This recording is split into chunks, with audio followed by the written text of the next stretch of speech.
இன்றைக்கி நம்ம பார்க்க போகிறது கோதுமை போண்டா. இது ரொம்ப சிம்பிளான டிஷ், ஆனால் டேஸ்ட்டாக இருக்கும்.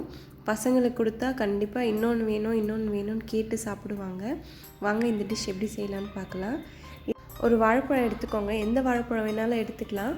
ஆனால் இந்த செவ்வாழை எடுத்திங்கன்னா டேஸ்ட் இன்னும் நல்லாயிருக்கும். மோஸ்ட்டாக இந்த செவ்வாழையோட டேஸ்ட்டு குழந்தைங்களுக்கு பிடிக்காது. எனக்குமே நான் சாப்பிடணுமேன்னு சாப்பிடுவேன், எனக்கும் இந்த டேஸ்ட் அவ்வளோவா பிடிக்காது. அதனால் இந்த மாதிரி போண்டா செஞ்சு குழந்தைங்களுக்கு கொடுத்துடுவேன், நானும் சாப்பிடுவேன். ஃபஸ்ட்டு அந்த பனானா நல்லா இந்த மாதிரி கட்டி இல்லாமல் மசிச்சிடுங்க. பண்ணிவிட்டு 1 கப் கோதுமை மாவு. நான் இந்த 1 கப்புக்கு பாதி வாழைப்பழம் தான் போட்டிருந்தேன். நெக்ஸ்ட்டு 1 பிஞ்ச் சால்ட்டு, கொஞ்சம் நாட்டு சர்க்கரை. நான் சுகர் கொஞ்சம் கம்மியாக தான் போட்டிருப்பேன், உங்களுக்கு எவ்வளோ தேவையோ அவ்வளோ போட்டுக்கோங்க. போட்டுட்டு ட்ரையாக இருக்கப்பவே நல்லா மிக்ஸ் பண்ணிக்கோங்க. நீங்கள் தண்ணி ஊற்றிட்டா அங்கங்கே நின்றுடும். ஸோ தண்ணி ஊற்றுறதுக்கு முன்னாடி நல்லா மிக்ஸ் பண்ணிக்கோங்க. மிக்ஸ் பண்ணிவிட்டு கொஞ்சம் கொஞ்சமாக தண்ணி ஊற்றி பிசைந்துக்கோங்க. இந்த அளவுக்கு கெட்டி இருந்தால் ரொம்ப ஹார்டாக இருக்க மாதிரி இருக்கும், அதனால தான் கொஞ்சம் காமிக்கிறேன் உங்களுக்கு. இந்த அளவுக்கு சாஃப்ட் ஸ்பூனில் எடுத்தால் இந்த மாதிரி வரணும்.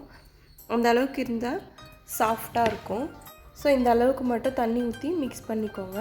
மிக்ஸ் பண்ணிவிட்டு ஆயில் கொஞ்சம் மீடியம் ஹீட்டில் இருந்ததும் குட்டி குட்டியாக இல்லை நமக்கு என்ன சைஸில் தேவைப்படுமோ அந்த சைஸில் நம்ம போட்டு எடுத்துக்கலாம்.